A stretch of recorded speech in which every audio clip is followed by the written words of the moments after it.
Bonjour Gilles. Bonjour Laura. On va parler de la politique de la Fed ce matin.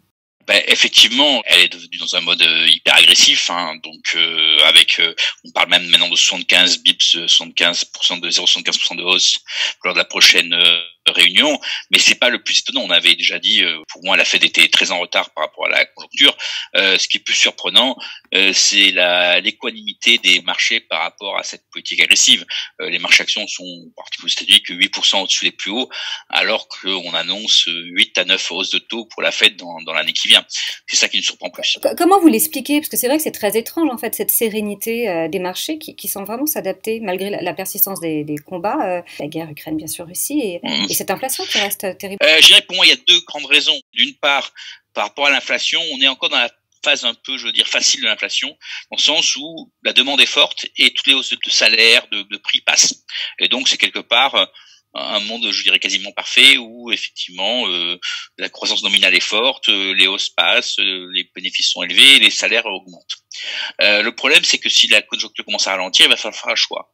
Soit la demande va être pénalisée, puisque les hausses de prix continuent, soit les entreprises vont devoir diminuer leurs marges. Ça, c'est le premier point. Donc, cette vision, je veux dire, un peu idyllique de l'inflation qui ne devrait pas durer. Et deuxième point, c'est une confiance dans la Fed qui annonce sa volonté de réussir un soft landing. Un soft landing, c'est baisser l'inflation de 3-4% sans augmenter le chômage.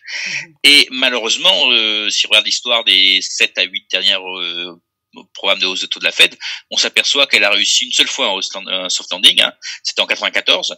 Il y a eu quand même un crash obligataire, mais c'était une période où c'était les débuts d'Internet, où c'était la fin de la guerre froide. C'était également des matières premières au plus bas. Donc c'était des circonstances qui étaient quand même sensiblement différentes de celles aujourd'hui.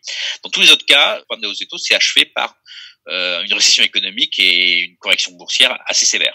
Et qu'est-ce que vous faites, Gilles, chez vous, chez InvestAM? Mais par rapport à ça, je dirais, on continue à avoir des portefeuilles extrêmement diversifiés. Hein. On a élargi nos investissements. On a des investissements significatifs sur les matières premières, hein, qui sont les gagnants assez forts de la conjoncture actuelle. Mais aussi, on continue envers et contre tout. Alors, on avait ce qu'on appelait un aplatisseur de courbe, hein, qui nous a permis de pas trop souffrir dans la période de hausse des taux. Mais maintenant, on considère que à 3%, on est allé vraiment trop loin dans la hausse des taux aux États-Unis. Donc, on continue à se renforcer sur ce secteur-là.